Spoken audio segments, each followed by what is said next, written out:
Segunda parte, livros de tradição cristã. Atos 29. O manuscrito Sonine. E Paulo, pleno das bênçãos de Cristo e transbordando em espírito, partiu de Roma, determinado a ir para a Espanha, pois havia proposto ir até lá há muito tempo, e também dali para a Bretanha. Pois ele ouviu na Fenícia que alguns dos filhos de Israel, por volta do tempo do cativeiro assírio, haviam escapado pelo mar para as ilhas distantes, como disse o profeta, e chamada pelos romanos de Bretanha. E o Senhor comandou que o evangelho fosse pregado a todas as nações dos gentios e para as ovelhas perdidas da casa de Israel. E nenhum homem impediu Paulo, pois ele testificou audaciosamente sobre Jesus perante os tribunos e entre os povos. Ele levou consigo certos irmãos que estavam com ele em Roma.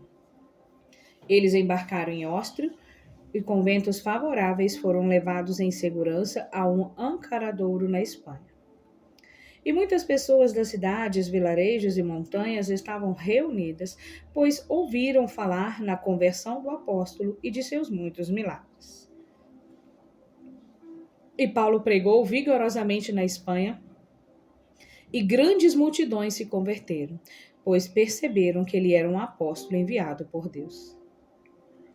E quando partiram da Espanha, Paulo e seus acompanhantes encontraram um barco em Armórica, que estava em rota para a Bretanha, e velejaram ao longo da costa do sul até chegarem a um porto chamado Rafino. Então, quando foi divulgado que o apóstolo havia desembarcado em sua costa, grandes multidões que ali habitavam foram ao seu encontro e trataram com respeito. E ele entrou no portão oriental da cidade deles, se hospedando na casa de um hebreu, um de sua própria nação. No dia seguinte, ele foi até o Monte Lude, onde o povo se apertou pelo portão, se reunindo na via principal. E ele pregou Cristo a eles, e eles creram na palavra e testemunho de Jesus.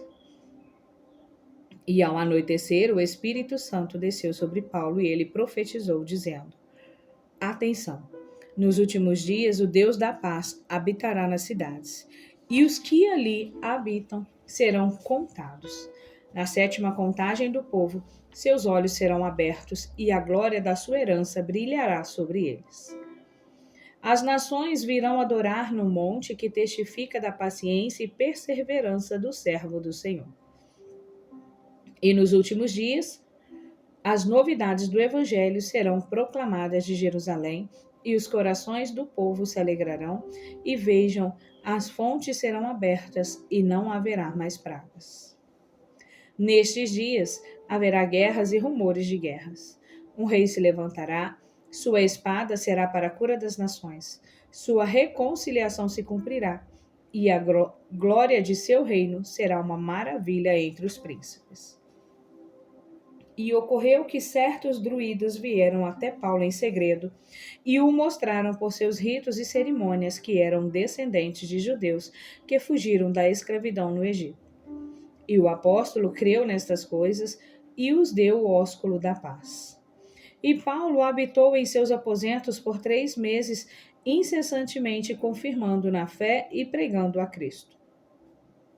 Após estas coisas, Paulo e seus irmãos partiram de Rafino e velejaram para Ácio na Gália. Paulo pregou a guarnição romana e em meio ao povo, exortando a todos os homens que se arrependessem e confessassem os seus pecados. E alguns dos belgas vieram até ele para indagar sobre a nova doutrina e sobre o homem Jesus. Paulo abriu seu coração a eles e contou todas as coisas que o haviam ocorrido e como Cristo Jesus veio ao mundo para salvar aos pecadores. E eles partiram a ponderar entre si acerca das coisas que haviam ouvido. E depois de muitas pregações e trabalho árduo, Paulo e seus companheiros trabalhadores foram até Helvécia e chegaram ao Monte Pôncio Pilatos, onde aquele que condenou ao Senhor Jesus se atirou abaixo de cabeça e pereceu tão horrivelmente. E imediatamente um aguaceiro jorrou da montanha e carregou seu corpo quebrado em pedaços até um lago. E Paulo estendeu suas mãos sobre a água e orou ao Senhor, dizendo: Ó Senhor Deus, dê um sinal para as nações que aqui Pôncio Pilatos, que condenou a seu filho unigênito, mergulhou de cabeça para dentro do fosso. E enquanto Paulo ainda falava, eis que veio um grande terremoto, e a superfície das águas se transformou, e a forma do lago tornou-se como a do filho do homem, agonizante, pendurado na cruz. E veio uma voz do céu dizendo que mesmo Pilatos havia escapado da ira vindoura, pois ele lavou suas mãos perante a multidão, quando o sangue de nosso Senhor Jesus Cristo foi derramado.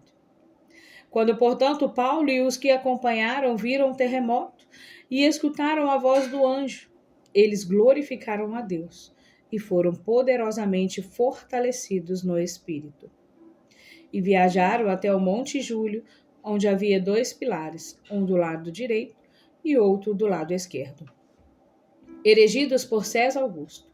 Paulo, cheio do Espírito Santo, se levantou entre os 2 pilares e disse: Homens e irmãos, estas pedras que vocês veem hoje testemunharão de minha jornada até aqui. Verdadeiramente digo a vocês, elas permanecerão até o derramamento do Espírito sobre todas as nações, e nem será obstruído o caminho por todas as gerações. Então eles viajaram até Ilírico com a intenção de ir pela Macedônia até a Ásia, e a graça se manifestou em todas as igrejas e prosperaram em paz. Amém. Terceira epístola aos Coríntios. De Corinto para Paulo. Estevão e os presbíteros que estão com ele, Dáfino, Eubulo, Teófilo, Xenônio, para Paulo, seu irmão no Senhor, saudações.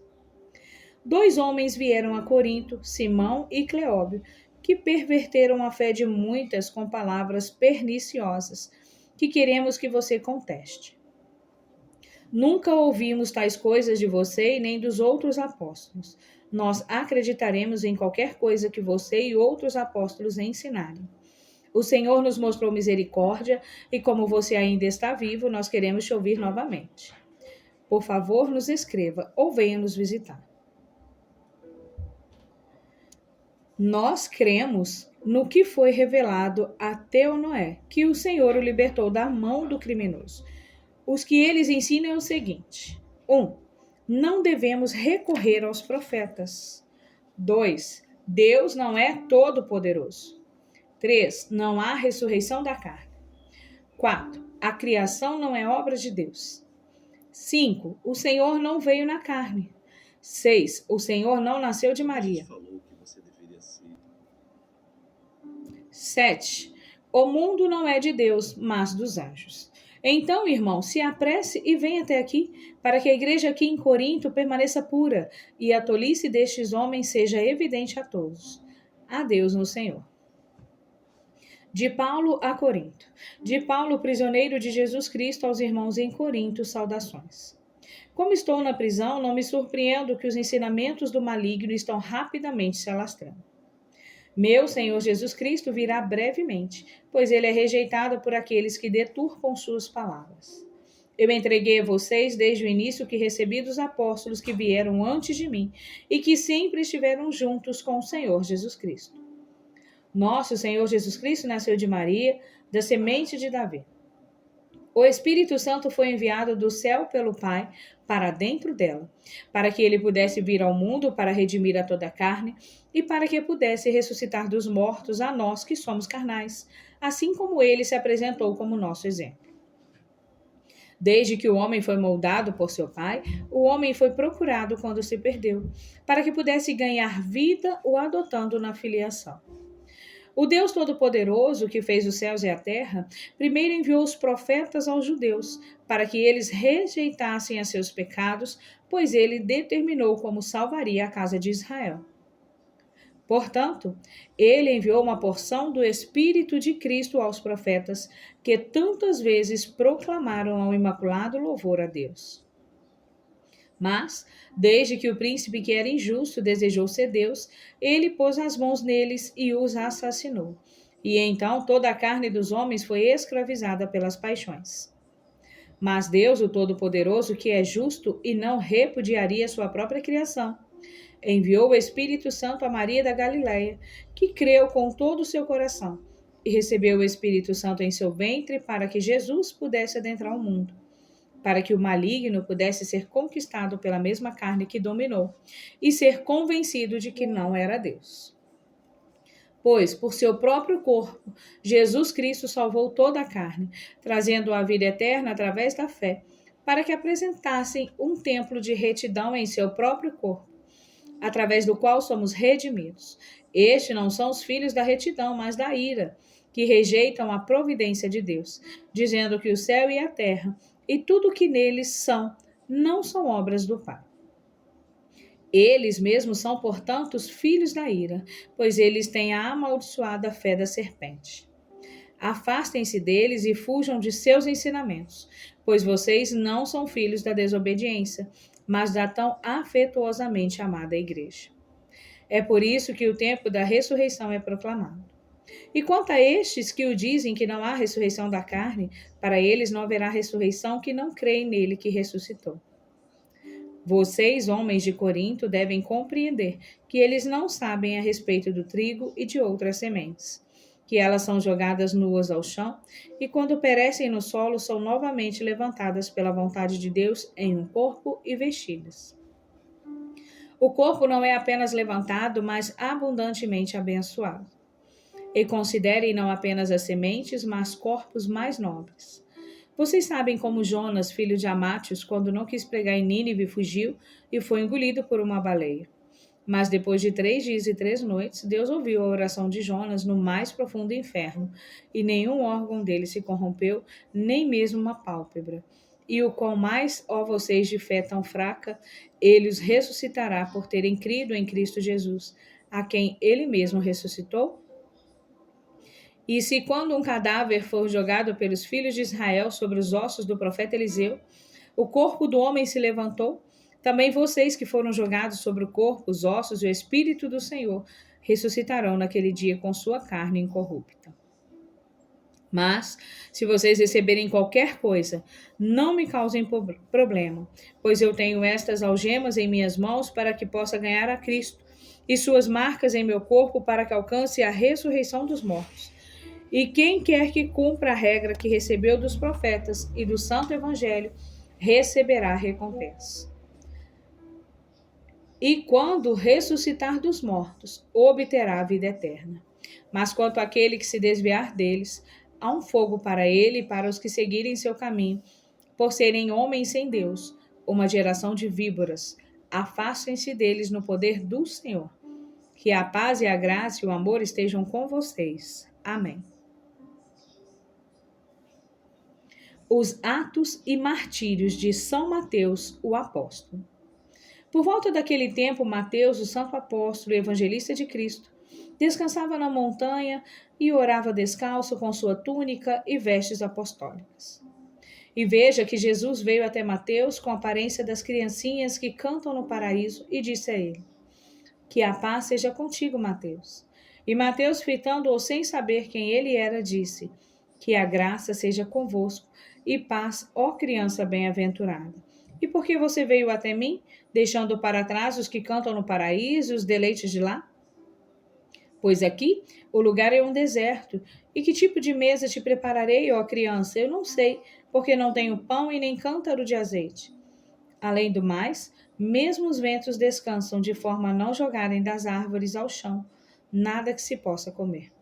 Porque para conseguir jejuar por 40 dias, me alimentando apenas das frutas que caem pelo mover das árvores, glorifico ao meu Jesus. Agora, portanto, o que devo te oferecer, belo garoto? Não há sequer água por aqui para que eu possa lavar os teus pés? E a criança disse: O que você está dizendo, ó Mateus?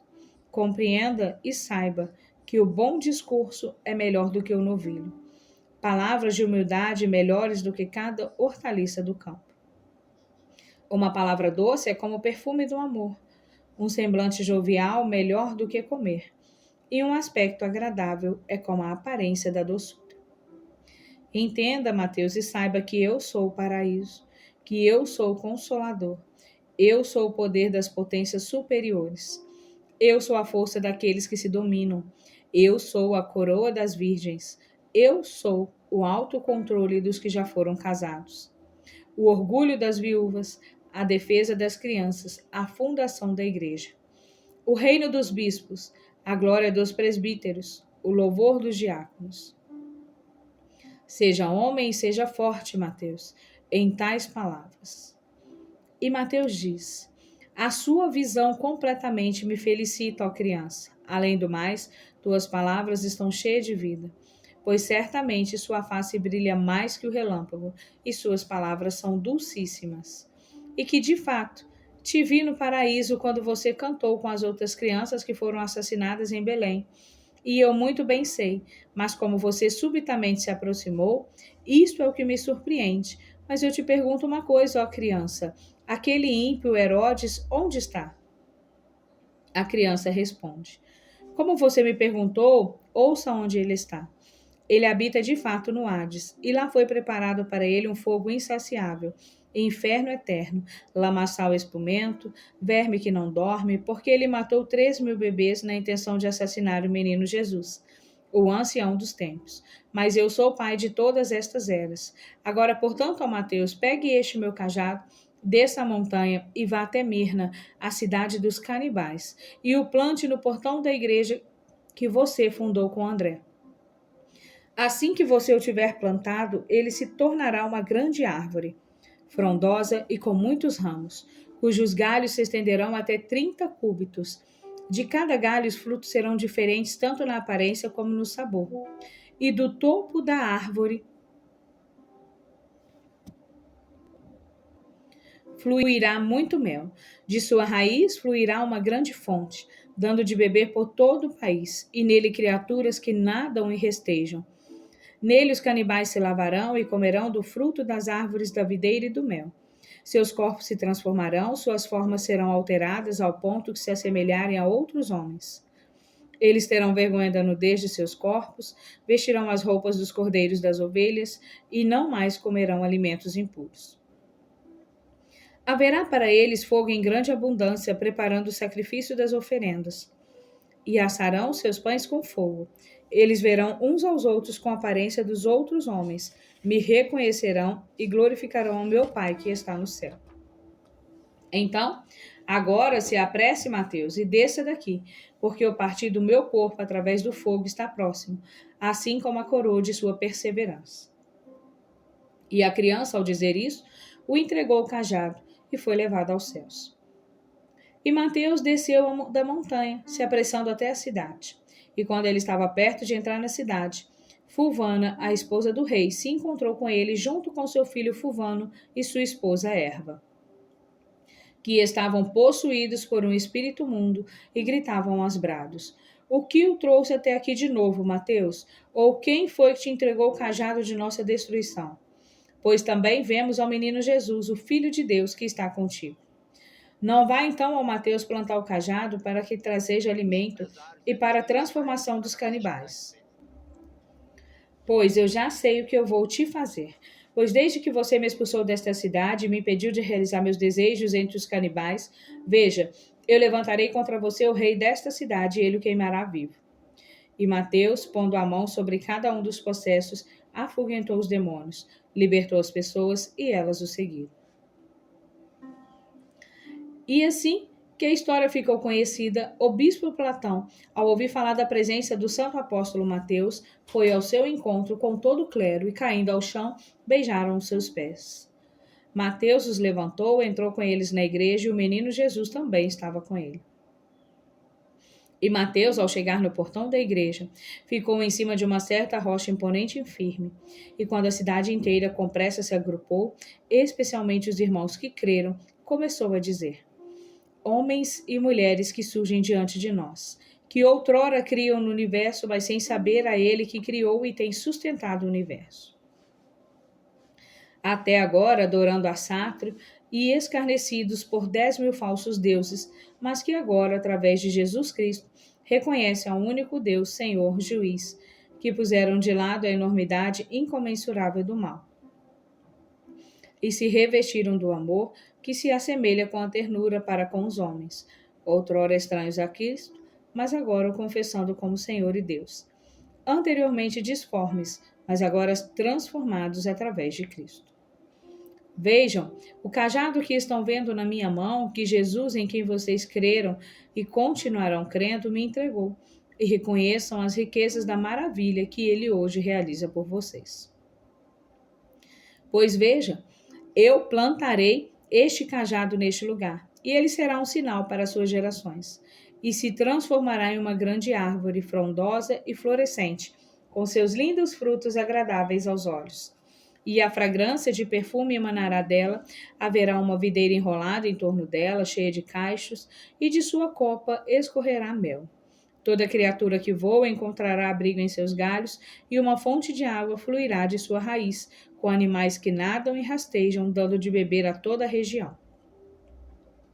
Quando terminou de dizer isto, ele clamou pelo nome do Senhor Jesus, fixou seu cajado no chão, e imediatamente ele cresceu a um cúbito de maneira visivelmente estranha e maravilhosa. Pois o cajado, projetando-se para o alto, aumentou de tamanho e cresceu, tornando-se uma grande árvore, como disse Mateus. E o apóstolo disse: Vão até a fonte e lavem seus corpos nela, e então partilhem dos frutos da árvore, da videira e do mal. Bebam da fonte, e a aparência de vocês será transformada na semelhança de homens. Depois disso, quando entrarem na igreja, vocês claramente reconhecerão que creram no Deus vivo e verdadeiro. E depois de fazer todas essas coisas, perceberam que a aparência deles havia se tornado como a de Mateus. Então, depois de entrarem na igreja, eles adoraram e glorificaram a Deus. E quando havia se transformado, souberam que estavam nus, e cada um correu apressadamente para sua casa para cobrir sua nudez, porque sentiram vergonha. E Mateus e Platão ficaram na igreja, onde pernoitaram e deram glória a Deus. E lá também estava a esposa do rei e seu filho com sua esposa, e eles imploraram ao apóstolo que os desse o selo em Cristo. E Mateus deu ordens a Platão, que se apresentou e os batizou na água da fonte da árvore, em nome do Pai, do Filho e do Espírito Santo. Logo depois, ao entrarem na igreja, eles comungaram os santos mistérios de Cristo. Se regozijaram e ali pernoitaram, acompanhados do apóstolo e de muitos outros que vieram com ele. E todos na igreja cantaram a noite toda, glorificando a Deus.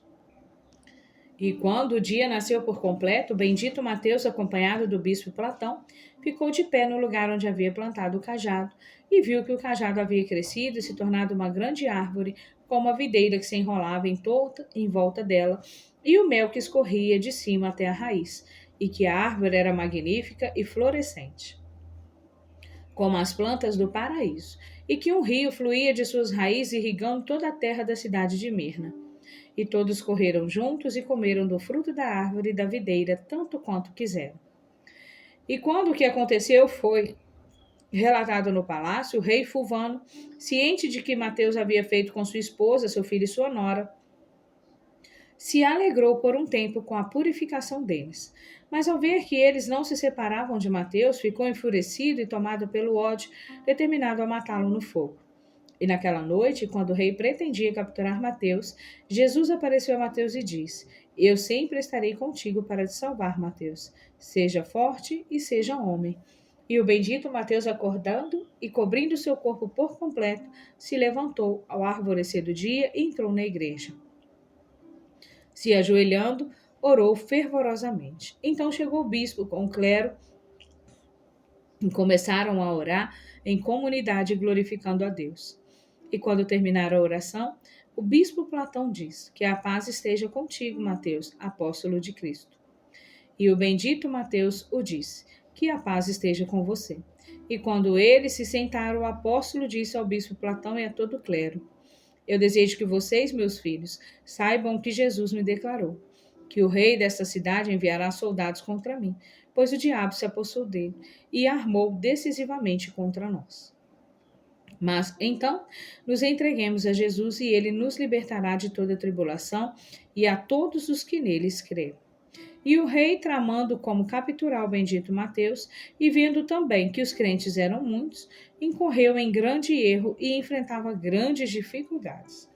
Então o diabo maléfico e impuro que havia saído da esposa do rei, de seu filho e nora, expulsos por Mateus, ao se transformar na aparência de um soldado, apresentou-se ao rei e disse: Ó rei, por que esse estrangeiro e feiticeiro põe à prova?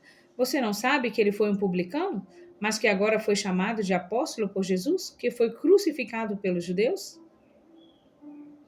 Veja que tua esposa, teu filho e tua nora, instruídos por ele, creram nele e juntos com ele cantam na igreja. E veja que agora Mateus está saindo, acompanhado de Platão, rumo ao portão chamado Pesado. Mas se apresse e os encontrará, e fará com ele tudo que agradar aos teus olhos. Quando o rei ouviu estas coisas, ainda mais aborrecido pelo suposto soldado, enviou contra o bendito Mateus 4 soldados, ameaçados por ele, que disse: A não ser que vocês tragam Mateus a mim, eu os queimarei vivos. E o castigo que ele deve sofrer, vocês é que sofrerão. E os soldados, assim ameaçados pelo rei, foram armados até onde o apóstolo Mateus e o bispo Platão se encontravam. Ao se aproximarem, escutavam o que diziam, mas não conseguiam ver ninguém.